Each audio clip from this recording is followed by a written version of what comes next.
ku mugezi wa Nyabarongo habereye impanuka iteye ubwoba igahahamura abantu benshi, dore ko tugiye tubona abahatakarije ubuzima abandi bagakomerekera muri iyi mpanuka. Iyi mpanuka itewe n'iki, bigenze gute? Ariko kandi ndaje nkubwire uko byagenze, kuko mba nahageze ku bwawe kugira ngo ugende usobanukirwa neza uko byagenze, cyane ko nagiye mbasezeranya ko ahantu nk'ahantu ashobora kuhabura, kuko ibi byose ni mwebwe mba mbikorera. Reka nizere ko tugiye kubana muri aya makuru tukaza kugerana ku musozo wayo wasobanukiwe neza iby'iyi mpanuka ibereye ahangaha hafi neza n'uyu mugezi wa Nyabarongo. Bagiye batubwira ko iyi modoka yambukaga iki kiraro kigabanya iyi mirenge uko ari ibiri. Reka nizere ko ngereye volume ataza kugira ijambo na rimwe rigucika, turaza kugerana ku musozo w'iyi nkuru, byose wagiye ubimenya neza cyane. Ariko kandi reka mbwire na wa wundi ukigera kuri iyi miyoboro wa YouTube channel bwa mbere gukora subscribe cyangwa se abone, ariko kandi akore no kuri karaka nuk'inzogera, tujye turushaho kubana muri aya makuru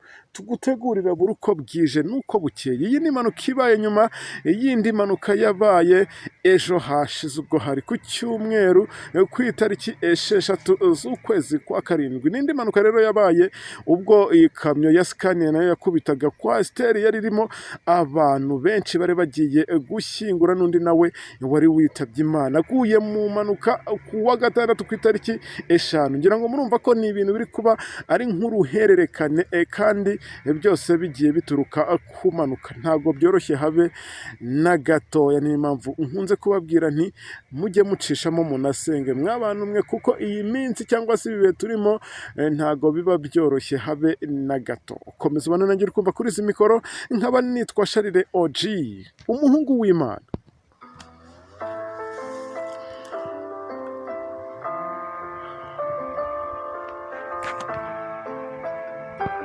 Ni ikamyo isanzwe yambukiranya imipaka yari itwawe n'umugabo nagiye mbona ko adafite ubwenegihugu bwa kino gihugu cyacu, aho n'ubundi iyi kamyo yari ipakiye ibicuruzwa ibivanye ahantu hamwe ndetse ibijyanye ahandi. Ngira ngo uri kubibona neza, ikigera kuri iki kiraro yakubise bya bindi twavuga ngo niba bikikije cyangwa se ibiporoteje ikiraro nyirizina, iza guhitigwa hasi mu mugezi. Ariko mu kugwa hasi mu mugezi n'ubundi twagiye tubona ko hari n'ibindi binyabiziga yakubitiye aho hejuru ku muhanda. Wowe rero ntega amatwi byose mbikugezeho, kuko ahangaha mba nagiye mpagera kugira ngo mbikurikirane neza cyane, uze kugenda usobanukirwa neza ibingibi uko byagenze. Reka nizere ko wese umenya ko nagarutse muri aya makuru. Aya ni amakuru abagezweho, ni amakuru budakwiye kureka kumva, kuko ni ingenzi kuri wowe unteze amatwi. Ariko kandi ndacyabwira wa wundi ukigera kuri uyu muyoboro wa YouTube channel bwa mbere gukora sabone cyangwa subscribe bitewe nuko byita, ariko kandi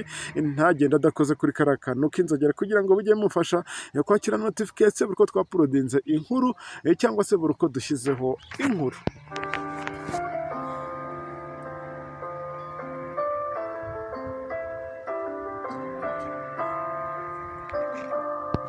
Mu buryo bwo kutabatindira, reka dutangire tudatinze, kuko time cyangwa se igihe murabizi ko gihenda. Reka ducunguze uburyo umwete muri ubwo buryo. Rero reka mbikore gutya, reka mbanze nsuhuze mwebwe muneze amatwi. Hari abaneze amatwi bari mu ntara y'amajyepfo, abaneze amatwi bari mu ntara y'amajyaruguru, hari n'abaneze amatwi bari mu ntara y'Iburengerazuba, Iburasirazuba. Namwe duhorana mu mujyi wa Kigali mwese nabasuhuje, tutirengagije aba diaspora batuye ku mugabane wa Afurika, batuye ku mugabane w'Uburayi, by'umwihariko bari abantega amatwi bari United States, ubwo ni Leta Zunze Ubumwe za Amerika, ngakomeza hakurya Canada.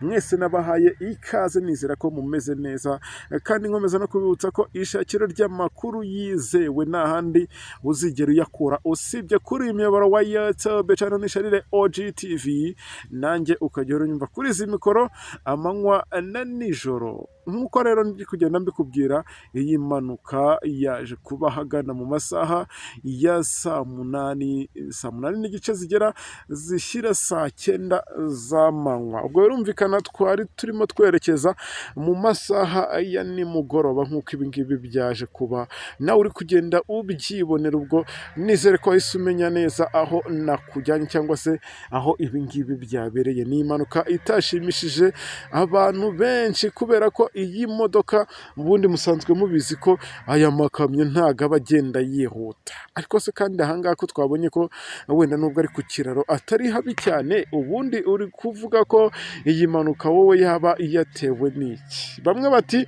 ni umunaniro w'aba bashoferi baba bamaze igihe mu muhanda, abandi bati aba bashoferi ubanza nabo babigiramo uruhare kuko ngo uba usanga ahanini barangaye cyangwa se ibitekerezo byabo biri ahandi hantu. Gusa ibyo ngibyo ntabwo twabishingiraho, ahubwo twebwe tugenda tureba neza ibishobora kuba byateye iyi mpanuka, ahanini akaba aribyo tugenda dushingiraho, kuko hari ibyo ngibyo ntabwo twaba turi kugenda dutera amabuye abashoferi gusa, kuko n'abandi bantu hari ukuntu nyine ubona umuntu ari mu kazi ariko akagakora atagashyizeho umutima, ariko atari ukuvuga ngo ni ibintu bihoraho ibihe byose. Bityo rero ntega amatwi ibi byose ugende usobanukirwa neza iby'iyi mpanuka, ndetse ugende unamenya abahatakarije ubuzima. Ni imodoka rwose ubona ko yaje ikubita ihita imanuka direkite igikontineri cyangwa se iterera y'inyuma kuri ibyo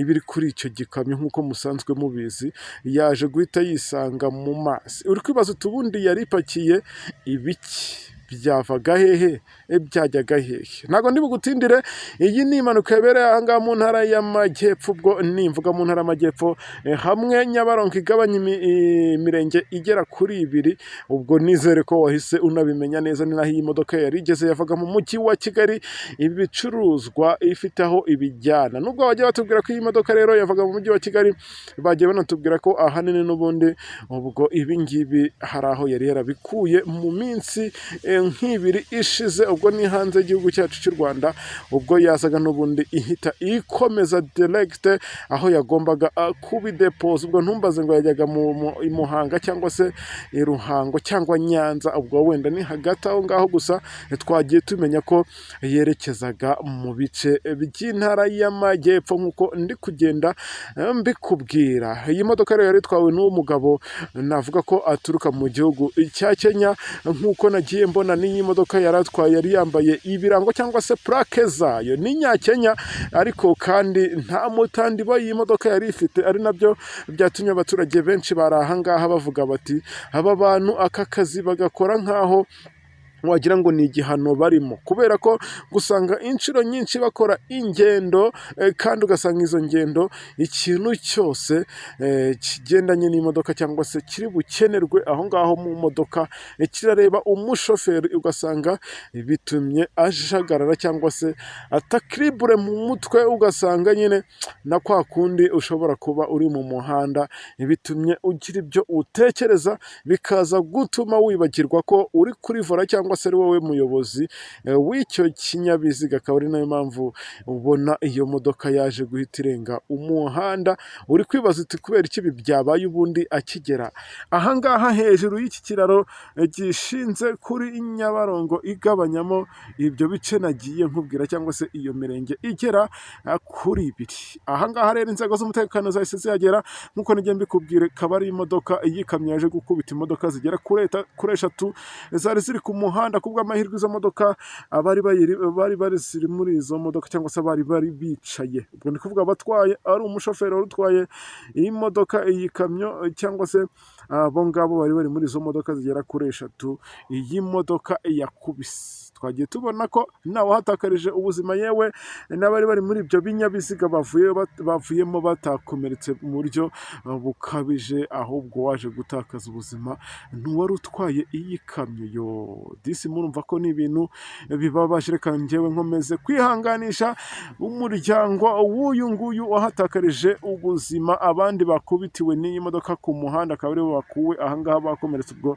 ndi kuvuga abigenderaga n'amaguru, kuko twagiye tubibona ko iyi modoka imeze nk'aho ubwo yavaga mu mukono yari irimo ikaza ikubita ibyo ngibyo twavuga ngo ni ibikingi cyangwa se ni za porotegisiyo ziba ziporoteje ikiraro muri rusange, niko yaje guhita igwa aho ngaho. Ubutabazi gusa bwahise buhagera, ubwo ndi kuvuga ubwakozwe n'inzego z'umutekano, ndetse bahita bajyanwa kwa muganga hafi ya bose.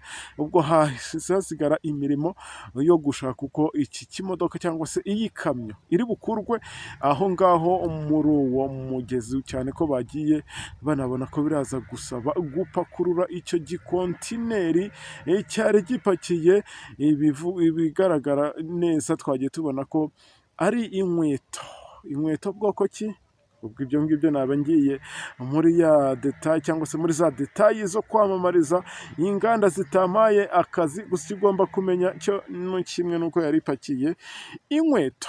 Ngayo nguko rero reka nizere ko usobanukiwe neza ibyatumye iyi mpanuka iba. Ahanini bagiye batubwira ko ari umushoferi waje kuba yitiranya umukono, ariko se kandi nkibaza nanone ko yari yavuye mu gihugu wenda navuga ngo bagendera mu mukono utandukanye n'uwo tugenderamo, kuko reba umuntu wambutse umupaka akagenda akagera muri Kigali, akava muri Kigali akerekeza mu ntara y'Amajyepfo. Ntekereza ko ari kwa kundi bavuga ngo ibiri bube ku muntu naho wabikwepera. Gusa reka twikomeze twihanganishe abangaba byabayeho, nta kundi ibi ngibi bibaho. Njyewe ndabashimiye mwebwe twabanye muri aya makuru, babwira ngo tuze gusubira mu makuru yacu ari imbere. Njye mvuga kuri mikoro nitwa Charles OG, ni umuhungu w'Imana, ni umuhungu bakunda, kandi njye mbahoza ku mutima, murabizi neza cyane. Asante sana.